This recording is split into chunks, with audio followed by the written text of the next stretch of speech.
मैं राजेश रौदगी। मैंने greater Noida waste के निराला एस्टेट सोसाइटी में एक फ्लैट लिया है, जिसे मैंने पिछले साल अप्रैल में मिस प्रीति गुप्ता को किराए पे दिया था। उन्होंने ये कहा था कि उनके पति विप्रो कंपनी में काम करते हैं और बेंगलोर में रहते हैं। एक पारिवारिक लेडी होने के कारण, जिनका एक छोटा बच्चा भी है, हमने उन्हें फ्लैट किराए पे दे दिया। पिछले कुछ समय से मेरी माताजी की तबीयत खराब चल रही थी और दिसंबर में उनकी तबीयत ज्यादा खराब हो गई और उन्हें पैरालिटिक अटैक आया। 10 दिसंबर को मैं उन्हें तीरथ राम शाह हॉस्पिटल लेके गया टेस्ट कराने के लिए और चेकअप कराने के लिए।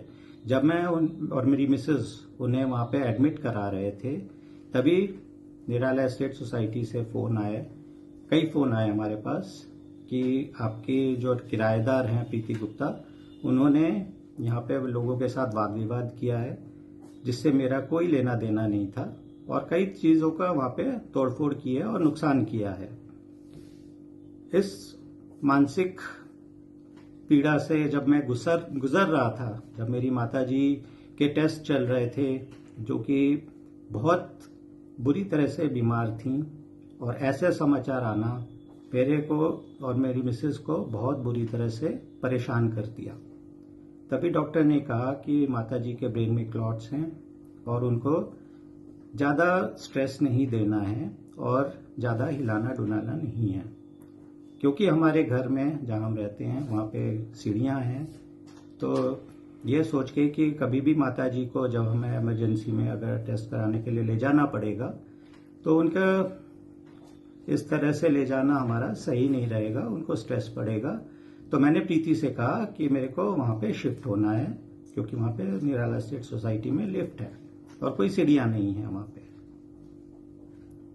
पर हमारे बार बार उनसे गुजारिश करने के बावजूद जब उन्होंने खाली नहीं किया, तो जनवरी के में हमारी माताजी की दोबारा तबीयत खराब हुई, उन्हें चेस्ट में इन्फेक्शन हुआ और उन्हें जब हम टेस्ट कराने के लिए लेके गए स्ट्रेचर में सीढ़ियों से, तो उन्हें झटके लगे और उनकी तबीयत ज्यादा खराब हो गई, जैसा डॉक्टर ने कहा था।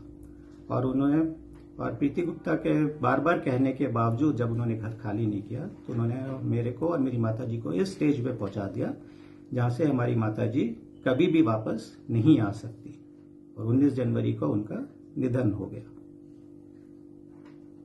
निधन होने के बाद भी जब हमें क्रियाक्रम करने का समय आया, तो हमें बार बार नोएडा से फोन आने लगे कि आपकी टेनेंट ने बहुत वाद विवाद किए हुए हैं। बार बार हमें वहां जाना पड़ता था।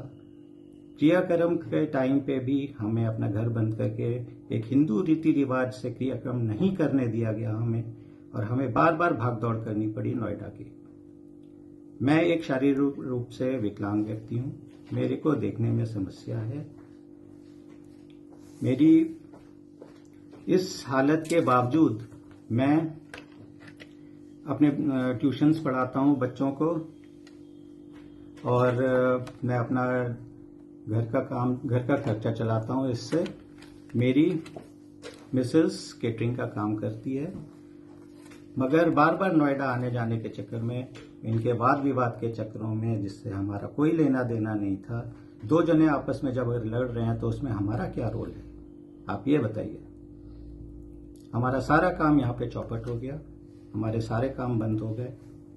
एक घर होते हुए भी हमें अपने घर के लिए यहाँ पे गुड़गिड़ाना पड़ रहा है वापस आने के लिए, जिससे कि हम एक नई जिंदगी यहाँ पे शुरू कर सके, अपना कारोबार दोबारा से यहाँ पे शुरू कर सके।